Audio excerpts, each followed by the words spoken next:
The 2022 NBA Draft Combine is in the books, and it has a lot of ramifications. Before the Combine, I talked about in one of my mock drafts how the Draft Combine does usually have impacts in where players end up getting drafted because we see multiple players gain traction, whether that's in mock drafts or in the eyes of talent evaluators specifically working in the NBA, because each and every single team does send high-level executives, scouts, and talent evaluators to the NBA Draft Combine to not only watch these kids, but also to sit down with them, get to know them a little bit, and also evaluate their pro days. We saw a number of pro days as well this past week.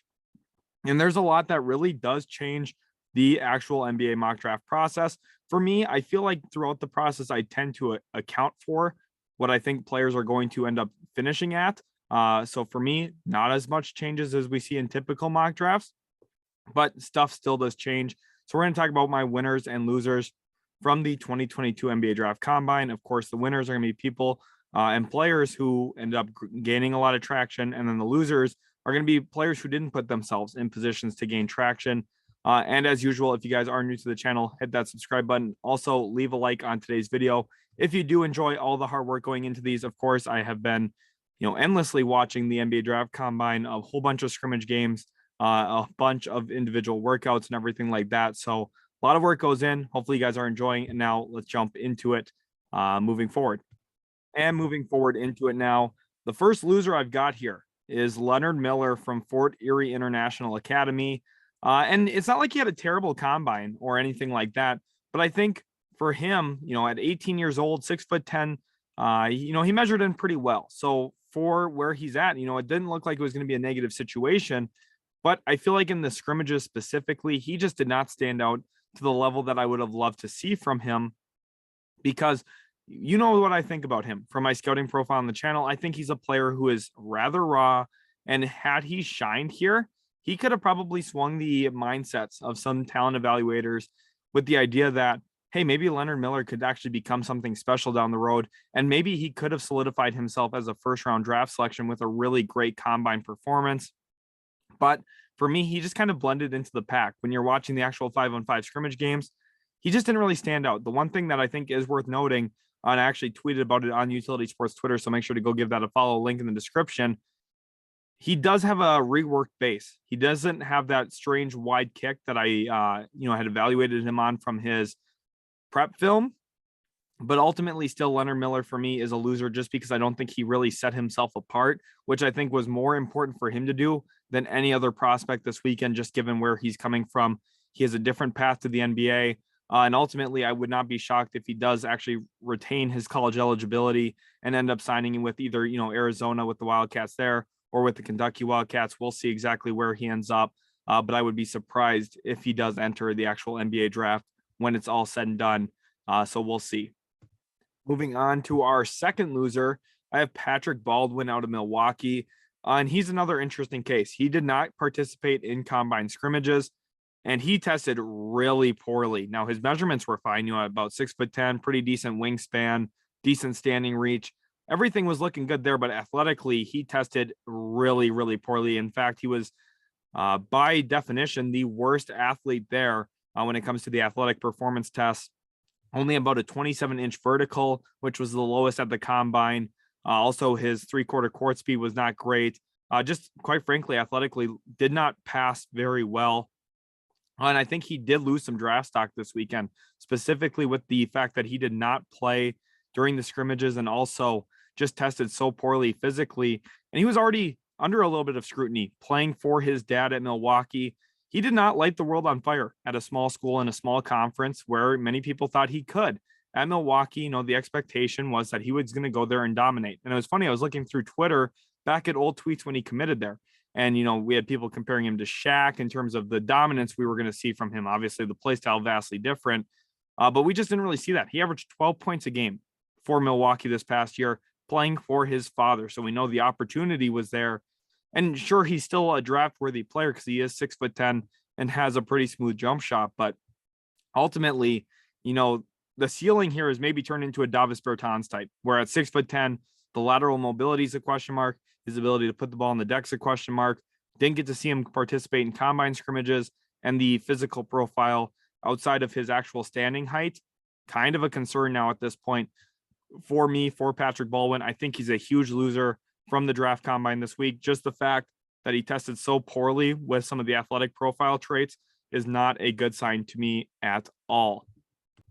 Continuing on to another loser here from combine week, I have Julian Champagne from St. John's, and he's not like he's a huge loser for me here.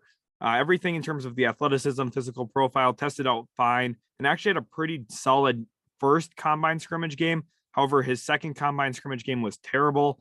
Shot around 10% from the field in that one. And just quite frankly, didn't look up to the par with the rest of the competition in that second game. Again, he's not really a big loser here for me, but for Champagne, I thought this was a good opportunity to really solidify his draft stock and put himself as a surefire second round pick, probably anywhere from 35 to 45. But that second performance kind of leaves things up in the air a little bit more of a shaky performance, specifically with some of the other guys performing well. It puts you in a state of limbo if Julian Champagne could possibly go undrafted. Of course, his brother got drafted last year, and Champagne, Julian, ended up going back to college because he did not get any guarantees, did not get any, real solid information that he would be drafted. And I think his performance this week was going to be essential for him to really have that, clarity and that sureness, that security that he was going to be drafted. And I think he didn't lock that in this week. So that's why I have him as a loser here. And then we go into another loser. And I have Trey Kells out of Duke. Again, did not scrimmage this week, which I think is a real red flag for teams. When a player doesn't go out to perform when they're healthy, I think that does raise some questions. And, I think honestly, the combine, if you don't play well, it doesn't tend to hurt you as bad as not playing. Or, I think there's more upside to playing if you play well. And if you play and don't play well, everyone's going to say, oh, well, the rosters are weird, 8-man rotations, everything's a little different. They're not going to usually spend too much time worrying about that, which is why I don't think Julian Champagne is necessarily hurt as much as Trey Kells is here. And not only did Kells not participate in combine scrimmages, he measured in around 6'4", which for anyone who's been watching the channel, the original idea, and that's with shoes, by the way, the original idea here was that Kells was maybe around 6'5", 6'6", and that 1 or 2 inches doesn't sound like a big deal, but it is pretty substantive when you consider what Kells' strengths are. He's going to be an off-ball player. He's going to probably play the 3 in terms of his offensive skill set. And at 6'4", that makes it a little bit more questionable about what his long-term upside is going to be. Throughout this process, I've compared him to a guy like Dylan Brooks, who I think has a pretty good defensive strength skill set, good frame for what you're asking him to do as a perimeter defender, and then also has a little bit of offensive upside to him. But Kells here, measuring in around the height of most point guards, definitely does limit what you're going to want to do with him. And I also think really pulls down his draft stock. I've been looking at him as a real back into the first or top into the second round type of player. And I think now we could see him maybe slide into the middle of the second round, if not later, simply because, one, he did not participate. And these are scouts and evaluators that are taking time out of their day to go watch these kids. And then all of a sudden a kid doesn't play. It kind of just feels like, one, you're wasting their time a little bit. And secondly here, that you maybe just don't have the same passion for the game when you're healthy, that you're not out there performing. So for me, Kells, it does raise a little bit of a red flag here as to why he did not actually play. And also the fact that he measured in at around 6'4" with shoes on. Another loser here, J.D. Davison, and for the exact same reasons, except I think his is even more volatile because, his college film was not good. He averaged around 9 points a game for Alabama and just did not have the season as a freshman he was hoping to. But the hope here was his physical profile and athleticism is enough to give him some viability into draft stock. And he only measured in around 6'2". So that's already a big red flag because initially, you're thinking about this kid as 6'3", 6'4", prototypical size for the point guard position. And instead, he's a little small for the point guard position, which is a definite concern now, just given some of the issues already with his game. And then he also did not scrimmage. And I think J.D. Davison would have been the type of player to shine in a scrimmage like this because he can put the ball on the deck. He can beat people off the dribble sometimes.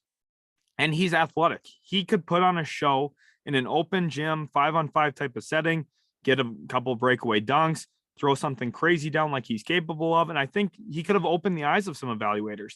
But instead, he chose not to participate. Again, I think he hurt his stock here I've been talking about him as probably a mid-second round pick, someone who I thought was going to maybe be a lottery pick before the year started. If you look back at his high school film, there was a lot to be excited about. And he just, quite frankly, has not lived up to that at the collegiate game. And I would be very shocked if any evaluators see that living up to the potential at the NBA game. I think JD Davison could potentially go undrafted after this week. There's other guards that took massive steps forward. And for me, with JD Davison not really even participating much this weekend, I do have a lot of red flags now for him. And I think evaluators are probably going to look at him similarly as, why would we want to take this guy specifically in the second round? You know, there's still some upside to him here with the physical athleticism. He does jump out of the gym and he's got pretty good end-to-end speed. But ultimately for me, I think there are a lot of concerns here still with JD Davison. And then we go on to another loser here on Peyton Watson, who, unlike Kells and Davison, he measured in fine, 6'8", but after a really rough freshman season, I think evaluators and GMs and executives in attendance, head coaches there, would have loved to see this kid compete, because there's a lot of other players who are just like him out there competing. A guy like Darian Sebron from NC State was out there competing and showing his heart and will to play, and the fact that he's willing to play within a role. And Peyton Watson, I'm telling you right now, the former 5-star is not getting drafted based off of talent from what we saw this past year. He just isn't. He would have had to go out there and show he's going to be a hard worker, willing to defend, put his body on the line, and really go out there and compete. And he did not show that with his decision to not scrimmage. And I know that this sounds really silly, that one little decision to scrimmage or not scrimmage in a 5-on-5 setting is such a big deal, but it is, specifically when you're talking about $1 million investments. If there's not much of a difference in terms of the actual film between player A and player B, and then player B worked his tail off this week and performed in all the drills and participated in everything, why would a GM take player A? There's not really a good reason why. Yes, player A here in this case, Peyton Watson, is a former 5-star, but we've seen former 5-stars go in the late second round as well. Look at a guy like BJ Boston last year, who did not have a good freshman season and then ended up getting drafted very late in the second round. Peyton Watson very well could go undrafted as well. We'll see if he returns back to school. I think that's a real possibility here. But ultimately for me, I think he's another big loser from Combine Week. And then my final loser here is a player I am actually very high on in Jayden Hardy. I still think this kid's a really good player. Is not going to pull him down my big board, but I do think it hurts his draft stock, specifically when we're looking at the fact that he did not scrimmage as well. And I think had he scrimmaged, he probably would have played great, simply because in an open gym setting, this type of player who can get shots off the dribble, can knock down moving jump shots, tends to play well, in my estimation. And I thought it was an opportunity to raise his stock. And the fact that he did not scrimmage does hurt him. He's one of the former top recruits from his high school class. And I thought, he's probably one of the more talented players on the floor this week in Chicago. And he chose to not participate. Again, you're going to see a theme here. The players who did not participate in scrimmages, specifically of the 5v5 variety, I think hurt their stock. At least they did not raise it for sure. And then the issue with that is other players who did compete did raise their stock. So not only are you maybe hurting your own stock, but other players are helping raise their stock and maybe surpassing you with how certain teams and evaluators view you. Definitely, there's still opportunities to bounce back from this. Every player is going to have private workouts with teams, and they're going to go in and compete in their own settings and everything like that. You have pro days, you have a lot of other opportunities, and obviously the film at the end of the day speaks for itself. But for me here with Jayden Hardy, I was pretty discouraged that he did not participate. And even though he's high on my board, higher than most, I am disappointed. I do think this hurts where his potential draft position could be, because if you turn off one or two teams that maybe would have drafted you, you could slide 5 or 6 spots possibly just because of that. Because who knows, maybe some teams weren't going to look at you anyway. They didn't want what you do. And then, the 1 or 2 teams in a range that wanted you, maybe get turned off by this decision. It could cost you a lot of money, specifically on a rookie deal. And it could also cost you a lot of draft spots on draft night. So we'll have to watch and monitor where Jayden Hardy ultimately does go on draft night. Let's lighten the mood here now in the video and go on to the winners, which is really what I want to talk about. I don't want to really dwell too much on the losers. I know I had quite a few of them, but I have a lot of winners as well. Unfortunately, I didn't want to deem every prospect a winner. So there are going to be some omissions on here where maybe a player you're looking for does not get included. There are a lot of players who raised their stock and played well this week in Chicago. So Not every single player is not going to be on here. I do have quite a few, though. So let's start here with the biggest winner, and I think that's Mark Williams, who, even though he did not participate in the combine scrimmages, and you know that I usually look at that as a negative, for the players who are projected lottery picks or, right around that range, it tends to be less of a big deal because their films tend to be a little bit better, their physicals, their athleticism, that stuff's usually off the charts in comparison to the other players that tend to participate in the combine. And for me here with Mark Williams, wow, his physicals really impressed this week. You can see it here. He measured in at 7'2" with shoes on, a 9'9" standing reach. Yes, only 3 inches short of being able to grab the rim standing. A 7.5 wingspan. That is insane. Really good weight as well. 244 pounds, only 5% body fat. Was phenomenal. You can see the tweets on the screen here. Mark Williams was impressive. And if you don't think he's rising up boards, in my last mock draft, I mocked him 10th overall to Washington, and a lot of people were questioning that. They were saying maybe that's a little too high, maybe it's a little weird. Mark Williams would be the best center on Washington in day one because I look at Porzingis as a 4. And if you disagree with that, you just haven't watched enough Mark Williams, specifically with these measurements. He is a huge player.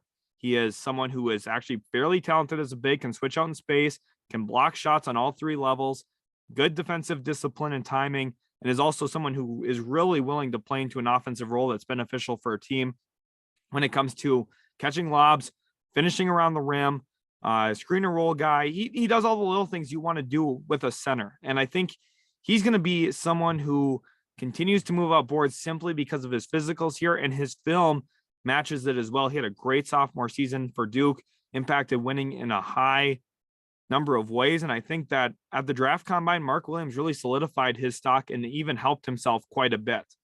And then you look here now at another winner, Jalen Williams, someone who's been gaining a little bit of traction toward the last couple months here. And out of Santa Clara, I do really like this kid. He hasn't made it into my big boards as of yet.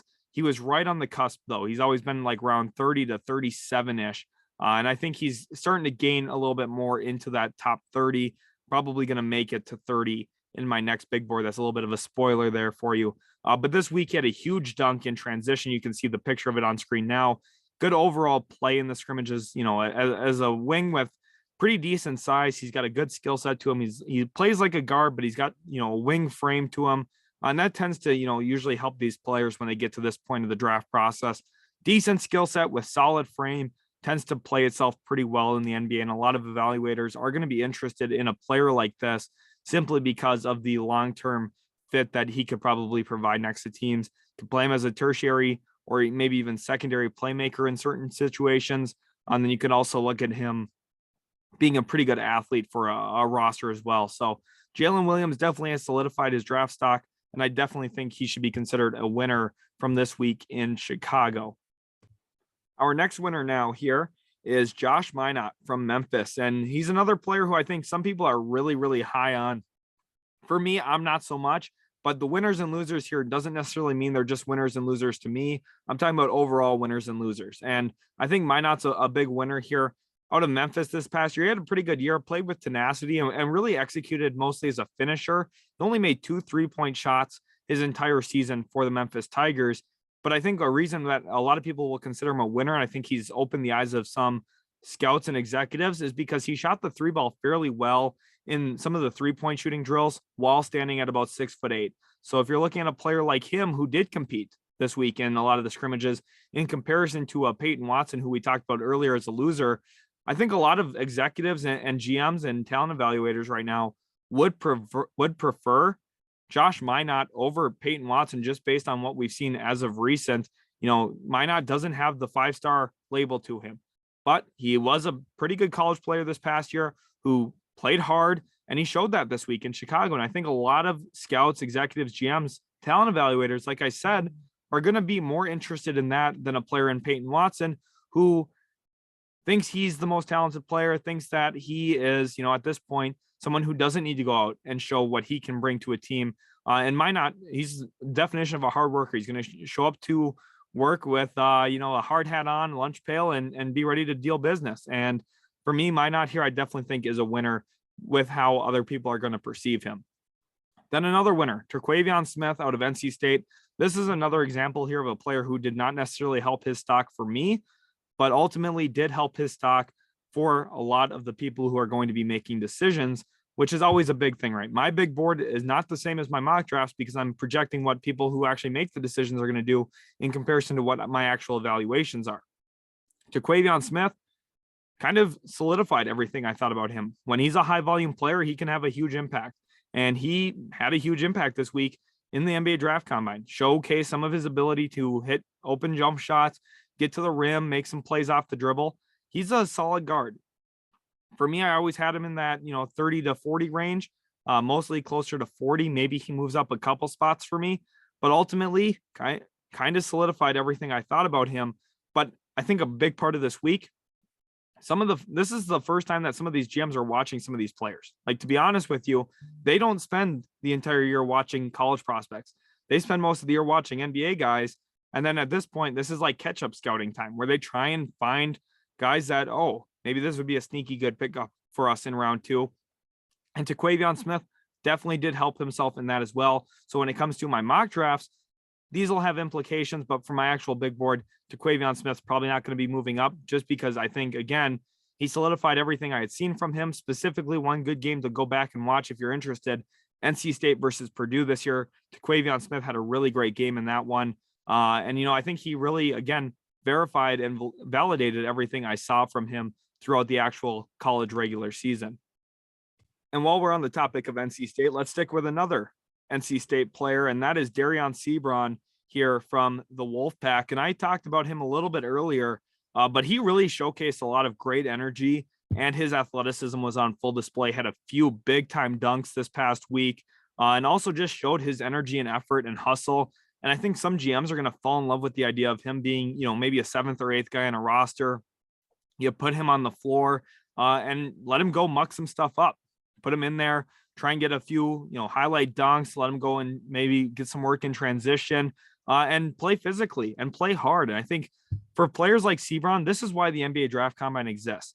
Players like him whose film is maybe a little bit more rough, doesn't showcase as much talent or skill set, does still have an opportunity to make a mark in the league through energy and effort and defense. I know it's not the most exciting thing, but you need that to win championships. Look at the Dallas Mavericks this year. Not that they're going to win a championship, but the additions of, Reggie Bullock made a lot of, made some headliners. Frank Ntilikina, who was a former top 10 pick, never really caught on in New York.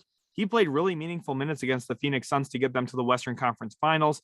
Defense is important. The old adage, defense wins championships. You need to have good offense too, but a lot of the teams that are looking to add players like Darius Days already have some good offensive players. So Sebron is definitely going to be an intriguing name to watch from some contenders looking to add a little bit of talent in the second round that could maybe fit onto a playoff roster at some point. And then when we have some more winners here, we got 3 here in one go with some of the older guys. I think older guys really did well this week at the NBA Draft Combine. The 3 I want to specifically touch on, 2 from Gonzaga in Drew Timme and Andrew Nembhard, and then also Kofi Cockburn from Illinois, who I know a lot of people really love. And he's definitely deserving of it with his performance this week. Playing experience really did shine in Chicago. First of all, Nembhard had a 26-point, 11-assist performance, was easily the best single game from anyone at the Combine this week, and definitely solidified himself as a potential second-round pick. Before this week,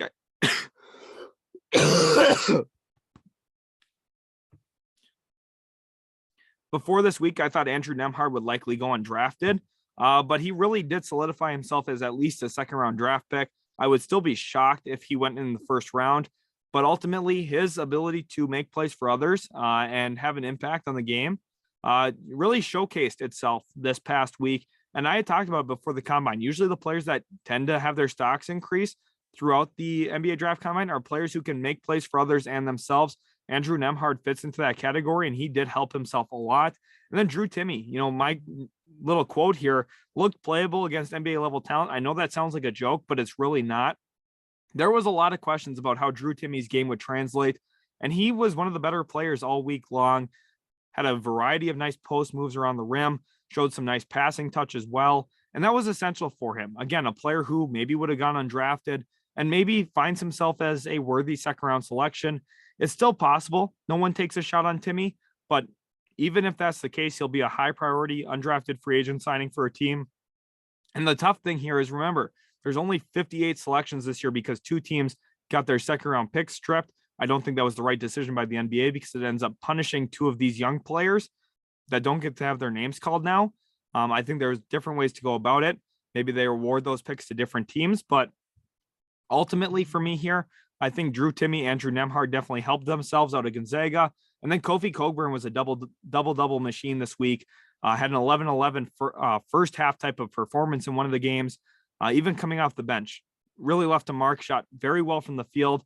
And for a player as big as he is, 270 pounds or so, definitely is going to draw some interest from teams simply looking for another guy who can maybe hit the glass through an 82-game regular season. I think Kofi Cockburn, again, solidified himself as a second-round pick in this year's draft, just given his draft combine performance to go along with his Illinois film, which is pretty solid in its own right.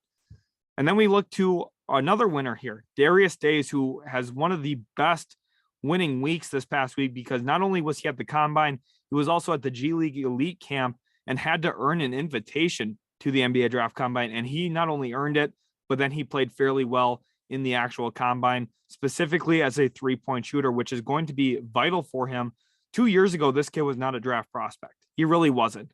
And then came out for the draft as a junior, tried to get drafted, ultimately, seemingly had no actual interest from the league on becoming a draft pick, and then added a three-point shot to his game. And that's really what he improved at most this past year at LSU, became a lot more reliable from the three-point line. And now I think he's actually a potential draft pick. Probably would have to guess he still goes undrafted, but he's at least now at this point on the radar of a lot of different teams. And I think his career could play out like a JaMychal Green as a four-man who stretches the floor fairly well. Now, I don't think that it's very likely he gets there, but I think it's possible. And if it does, that's a great success story for Darius Days.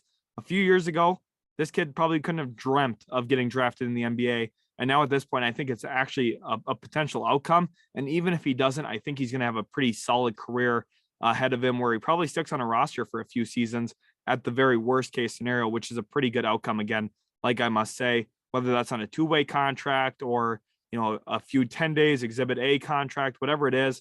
There's going to be some options here, though, for Darius Days. And I think that's a really, really good success story. And really what, again, the NBA Draft Combine is all about.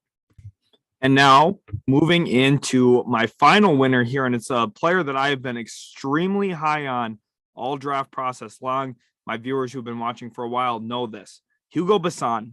I think he showcased himself to be the best player throughout the 5-on-5 scrimmages this week. He played phenomenally, and he also shined in a lot of the other drills, specifically the shooting ones. Had a really nice one-on-one isolation against Drew Timme, showcased some nice finishing with both his right and left hand, and played really, really well out of New Zealand from the NBL, New Zealand Breakers. Of course, the French guard was really talented this week, and I think showcased a lot of that, specifically passing. And for me, I had evaluated Besson as kind of a combo guard, and he showcased maybe a little bit of potential to play the one, which I necessarily wasn't expecting as much as he did. Obviously, in the combine, there's a lot of times where teams don't have enough point guard play. So Besson, I think, is still more of a natural fit as a combo 1-2 guard, but he did a really great job controlling pace. Also made a number of nice smooth passes off the dribble with a live dribble, which is very tough to do, specifically when you don't have chemistry. Had some really great no-look passes, including a behind-the-back one that led to a foul. Hugo Besson's a very talented player. I think he really showcased that in front of every single type of evaluator. All year long, I've been saying he's a first-round pick. He played like it all week long in Chicago. I'm very certain he has cemented himself as a first-round selection. I just want to remind everyone was looking at Besson as a second-round pick. I feel very confident that this kid will go in the first round now. I felt confident before, but now I feel really, really confident. I think that this is a player who has gained a lot of traction. I think his play this week probably put a lot of people on notice. And you see my bottom note there. Defensive capabilities fluctuated. That's actually a positive for him. He drew a charge at one point. The biggest thing for him, and in my scouting profile, I talked about how Besson's a really raw prospect on the defensive end of the floor. Does not move his feet super well. His technique is rather questionable. Stands way too upright in a stance.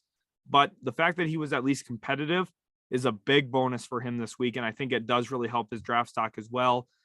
And those are my winners. Hopefully you guys did enjoy today's video. If you did, make sure to leave a like. Also subscribe. I am fighting a little bit of a cold right now. So my voice again probably sounds a little funky, but I do hope you guys enjoyed. A lot of work still goes into these. I'm trying to rest up, but at the same time, I'm still trying to put out the best content I can for you. Thanks again so much for watching. If you did enjoy, leave a like, subscribe to the channel, check out our other NBA draft content, and we'll catch you in the very next Utility Sports video.